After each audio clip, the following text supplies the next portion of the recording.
تو نبی پاک علیہ السلام نے فرمایا مالک تو اسے مایوس کیوں کر آیا ہے، اللہ تو بڑا مہربان ہے۔ کہا حضور ماں کے نافرمان کو معافی کیسے ملے گی؟ تو امام مالک فرمانے لگے نبی کریم نے فرمایا جا اسے جا کے بتا دے تجھے قیامت میں تیری ماں کی وجہ سے بخش دیا جائے گا۔ کہا حضور اماں کی وجہ سے کس طرح؟ تو محبوب فرمانے لگے اس کی ماں قیامت میں اس کے خلاف مقدمہ دائر کرے گی رب کریم کی عدالت میں، اے اللہ میں نے 9 ماہ پیٹ میں رکھا، درد سہ کے اسے جنا، جگر کا خون پلا کے پالا اور اسی نے مجھے قتل کیا۔ رب کریم اس کی ماں کا مقدمہ سن کے کہے گا اٹھاؤ اس کو دوزخ میں پھینکو، اس نے ماں جلائی تھی اسے بھی جلاؤ۔ محبوب فرمانے لگے جب پکڑ کر کے مالک اس کو محمد بن ہارون کو لوگ لے جائیں گے نا جہنم کی طرف، ابھی فرشتے گھسیٹیں گے ہی تو پلٹ کے پھر اماں کی طرف دیکھے گا، اور دوسری دفعہ پھر گھسیٹیں گے تو پلٹ کے دیکھے گا، اور تیسری دفعہ پھر پلٹ کے کہے گا اماں یہ مجھے جلانے لگے، اماں یہ جہنم میں پھینکنے لگے۔ میرے حبیب فرمانے لگے وہ جل کے مرنے والی ماں وہاں بھی بول پڑے گی، کہے گی یا اللہ چل میں نے معاف کیا تو بھی معاف کر دے، اے اللہ میں نے معاف کیا تو بھی معاف کر دے، اللہ تو معاف کر دے اسے، اللہ تو اس سے درگزر فرما، اسے معاف کر دے۔ میرے محبوب پاک علیہ السلام فرماتے رب کریم کہے گا اس نے تجھے جلایا، تو کہے گی اللہ یہ تو بیٹا تھا اس نے جلا دیا، میں ماں ہوں میرے سامنے جلے تو میں کیسے برداشت کر سکتی ہوں؟ فرمایا اس نے جلا کے مارا تھا پر اسی ماں کی وجہ سے رب کریم اسے جنت عطا فرمائے گا۔ پلٹا جا کے ماں کے پیروں میں بیٹھ، جا سویرے ان پڑھ باپ سے دعا کرایا کر، جا بالکل انگوٹھا چھاپ باپ سے صبح دعا کرایا کر، دیکھ رب کریم تیرے لیے رحمتوں کے دروازے کھول دے گا۔ اور آخری بات یہ بھی سن لے، ماں باپ کے انتقال کے بعد رشتے ختم نہیں ہوتے، رشتے ختم ہو کیا دعا مانگتے ہو نماز میں ربنا اغفر لی، اس کا مطلب ہے ماں باپ تو ہے نا، وہ جو اولاد بچپن میں چلی جائے گی نا نابالغی میں، چھوٹے بچے وہ قیامت میں ماں باپ کی سفارش کریں گے۔ ماں باپ کے انتقال کے بعد بھی اعلیٰ حضرت فاضل بریلوی نے 12 حقوق لکھے ہیں ماں باپ کے فتاوی رضویہ میں، فرمایا ان کے دوستوں سے دوستی رکھ، انہوں نے وعدے کیے تھے وہ وعدے پورے کر، اگر ان کے ذمہ قرضے ہیں تو ادا کر، اور اگر تیرے ماں باپ جو نیکیاں کرتے تھے وہ نیکیاں جاری رکھ۔ اور امام جلال الدین سیوطی نے شرح الصدور میں لکھا ہے زمین پہ رہ کے غلط کام نہ کرنا ورنہ فرشتے قبر میں جا کے تیرے ماں باپ کو کہیں گے تو کتنی بری اولاد پیدا کر کے آیا، اور فرمایا تو دنیا میں رہ کے اچھے کام کر، چاہے دعا مانگ چاہے نہ مانگ، فرشتے قبر میں جا کے کہیں گے کیا بات ہے تمہارے بیٹے کی، کیسا لال پیدا کیا ہے، دنیا خیر سے بھر دی ہے۔ اور بھائی مجھ سے کوئی بندہ پوچھے نا کہ ماں باپ کو اصالہ ثواب کا سب سے بہترین طریقہ، تو میں کہتا ہوں بیٹے نمازی ہو جاؤ، کیا کر، تاکہ ہر نماز کی آخری رکعت میں تو کہے ربنا اغفر لی، نماز اللہ کی ذکر ماں باپ کا اللہ نے رکھ دیا ہے، ربنا اغفر لی ہر نماز کی ہر آخری رکعت میں ختم شریف پڑھا جائے گا، اور نماز کے اندر پڑھیں گے انشاءاللہ تعالی، پڑھیں گے نماز انشاءاللہ، وعدہ نہیں کرا رہا۔ داڑھی کس کی سنت ہے؟ نہیں جنہ نہیں رکھی ہو بولو، جنہ رکھی ہو تو بولن ڈائن ہے، کس کی سنت ہے؟ تو سرکار کے غلاموں نے رکھنی ہے کسی اور نے رکھنی ہے؟ غلام کہتے ہیں ابھی ہم نیک ہی نہیں، نیک ہوں گے تو رکھیں گے۔ وہ خدا کے بندو نیک تو ساری زندگی بندہ نہیں ہوتا، کبھی کسی نے دعویٰ کیا ہے ولی غوث کتب نے کہ اب میں بالکل گناہ نہیں کرتا میں پاک صاف ہو گیا ہوں، کیا ہے کبھی؟ یہ شیطان کا وسوسہ ہے۔ داڑھی حضور کی سنت ہے، اور رکھو تو نبی پاک کی مرضی کے رکھو، پوری مٹھی رکھو، اپنی مرضی کی نہ رکھو، جتنی مجھے اچھی لگتی ہے اتنی میں نے رکھ لی، ایک مٹھی داڑھی رکھیں۔ ساری دنیا کی ٹرینیں گزرتی ہیں تو گزر جائیں، نماز کا وقت نہیں گزرنا چاہیے، بس ختم ہو گئی بات۔ دنیا تو چند روز ہے، او پہ دس دیاں قبراں جنہ تے پھول پے، ادھروں کوئی نہیں جی آمدہ تے ادھروں لکھاں گئے۔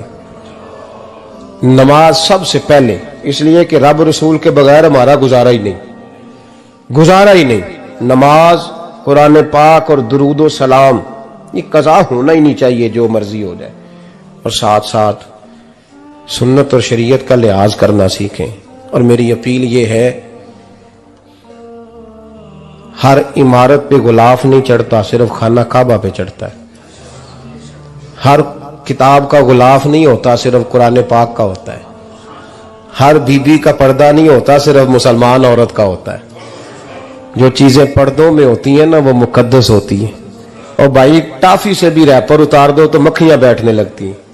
تو جو بی بی پہ پردہ ہوگی اس پہ بری نظریں نہیں جمیں گی. ڈیوٹی ہے آپ کی، بیٹیوں کو پردہ کرائیں، بہنوں کو پردہ کرائیں، ماں باپ ماؤں کو گزارش کریں. پردہ حسن ہے مسلمان کا. جس گھر میں پردہ رہتا ہے اس گھر میں اللہ کے فرشتے رحمت نازل فرماتے ہیں. یہ کوئی فیشن، کوئی طریقہ، کوئی مطلب ہی نہیں ان چیزوں کا. با پردہ کریں اپنے گھروں کو. دعا کرتا ہوں اللہ تبارک و تعالی میری اس حاضری کو قبول فرمائے. اللہ آپ سب کا آنا قبول فرمائے. اور جو کچھ میں نے کہا اللہ تبارک و تعالی ہمارے دلوں میں، ہماری روحوں میں اس جذبے کو جاگزی فرمائے. آخر دعوانا